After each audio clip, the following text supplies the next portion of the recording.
Magandang araw po mga manonood. Lahat ng teknolohiya, sasakyan at halos anumang bagay ay nagsisimula sa ideya. Halimbawa, ang ideya ni Alexei Gorogashian ay ang paggawa ng mga sasakyang kayang dumaan kahit saan, lalo na ang motorsiklo. Sa paggawa ng Suzuki Hayabusa, tinupad ng mga ininyero ang ideya ng pamunuan na lumikha ng pinakamabilis na production motorsiklo. Naisipan naman ng taga New Zealand na si Alan Gibbs na magdisenyo at gumawa ng mga amphibious na sasakyan kabilang ang lumulutang na motorsiklo na Gibbs Bisky na tatalakayin sa video na ito. Narito kayo sa Cross Moto, masiyahan sa panonood.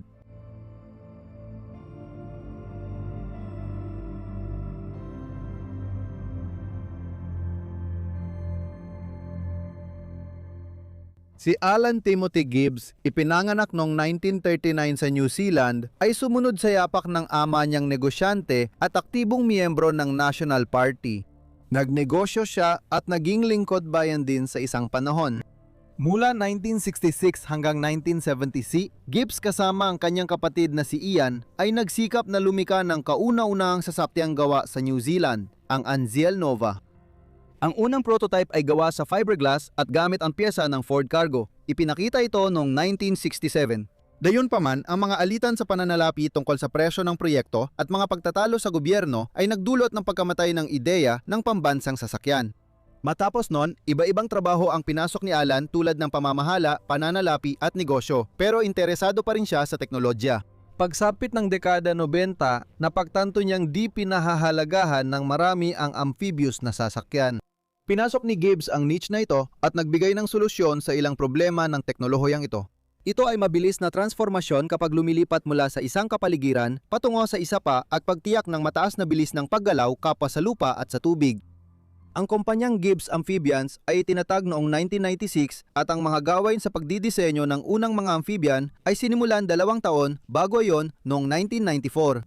Ang Gibbs Amphibians ang naging kauna-unahang kumpanya sa kasaysayan na matagumpay na nakabuo ng mga sasakyang ganap na pinapayagang gamitin sa mga pampublikong kalsada na kayang tumakbo ng higit sa 40 kilometro bawat oras sa tubig at maabot ang karaniwang bilis ng klase nito sa lupa. Dati sa Britanya ang produksyon, ngunit lumipat ito sa Estados Unidos noong dekada 2010. Noong una, gusto talaga ni Gibbs gumawa ng mga amphibious na sasakyan tulad ng kay James Bond.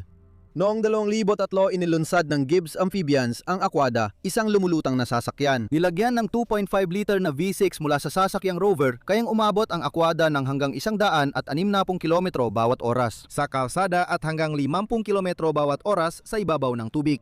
Noong 2004 ginamit ni Richard Branson ng Virgin Group ang Gibbs Aquada para magtala ng bagong record sa pagtawid sa English Channel gamit ang amphibious na sasakyan. Pinababa ni Branson ang dating record na 6 na oras na naitala nung huling bahagi ng dekada, 4 na 4 na oras at 20 minuto. Ang opisyal na naitalang oras ay 1 oras, 40 minuto at 6 na segundo. Ang Aquada ay ginawa para sa kagamitan, testing ng teknolohiya at pagpapakilala pero hindi ito naging mass-produced.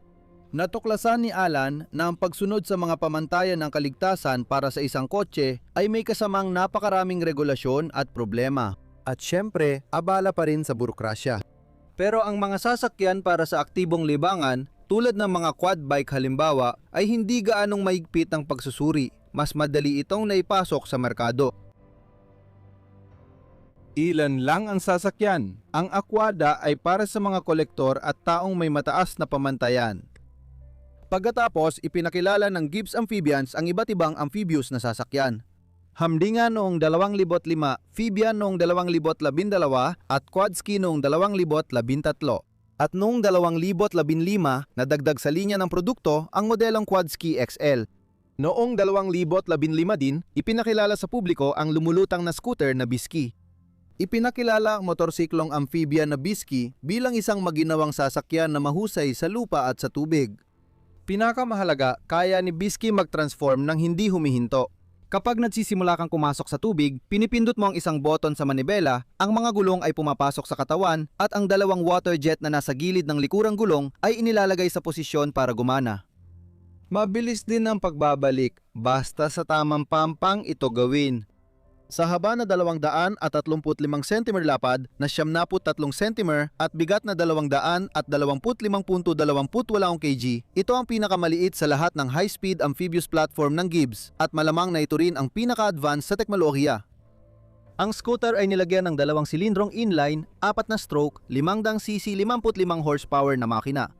Ipinapasa nito ang torque sa likurang gulong gamit ang variator. Sa lupa, umaabot ang scooter sa pinakamataas na bilis na 130 km bawat oras. Sa tubig, pinapagalaw ang amphibian ng 2 water jet. Makikita ang mga ito sa magkabilang gilid ng likuran at sariling disenyo ito ng Gibbs na tinatawag na dual jet. Sa tubig, kayang umabot ang Biskis hanggang 60 km bawat oras. 20 litro ang kapasidad ng tangke ng amphibious na motorsiklo pero di nabanggit ang konsumo nito. Ang sasakyan ay para sa isang tao lang, pero ayon sa press release, pwedeng lagyan ng opsyonal na upuang dalawahan ang motorsiklo. Gusto kong banggitin na nung ipinakilala ito sa publiko noong 2015 tanging, ang mga pangunahing katangian lamang ng Biski ang inihayag. Hindi nilantad ng gumawa ang detalye ng konstruksyon at teknolohiya na karapatan naman nila. Pagsapit ng 2026, hindi pa rin mass-produced ang amphibious na motorsiklong Biski kaya walang tsak na detalye tungkol dito. Maaring dahil ito sa pananalapi o sertipikasyon ng sasakyan. Nagingay ang Biski sa motor show sa Florida at sa maraming artikulo sa internet noong debut nito, pero pagkatapos noon ay natahimik na ang lahat. Wala nang bagong detalye tungkol sa disenyo ng amphibious na scooter at tinaharap nito. Noong 2015, ipinakilala rin sa publiko ang amphibious na tricycle na Gibbs Trisky. Sa itsura, medyo kahawig ito ng BRP Spider.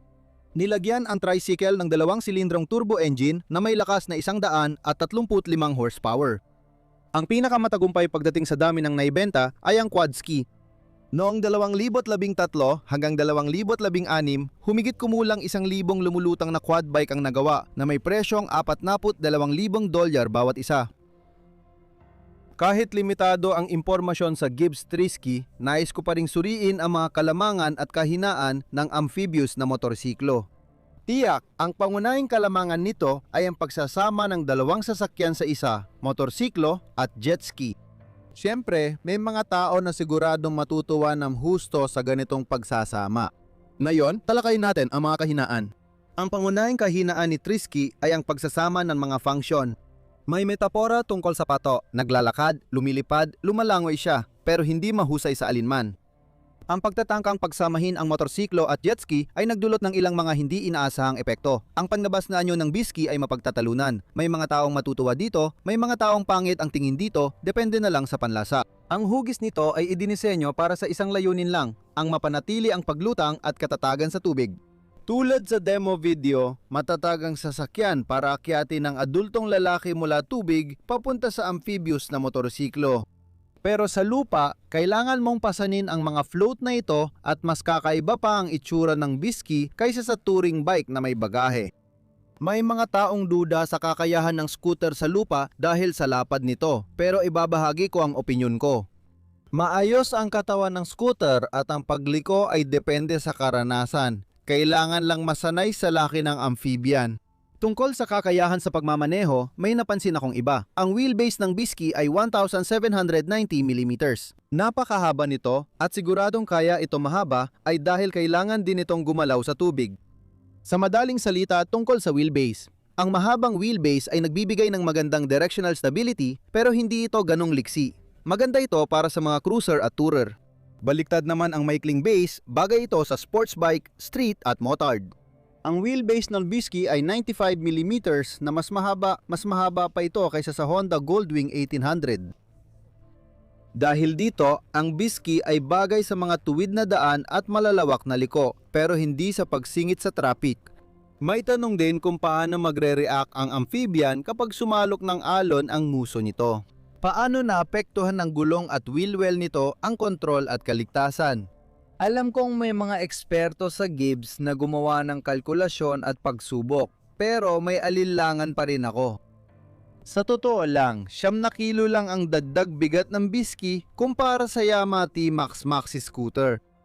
Pero ang T-Max tulad ng ibang Maxi Scooter ay pandalawa na sa stock at mas magaan at madaling imanyobra. Wala akong nakitang malaking kakulangan sa Bisky. Yung meron ay normal lang at kapalit ng versatility nito. Ganito ang itsura ng motorsiklo amphibian na Gibbs Bisky at iba pang mabilis na amphibian ni Alan Gibbs.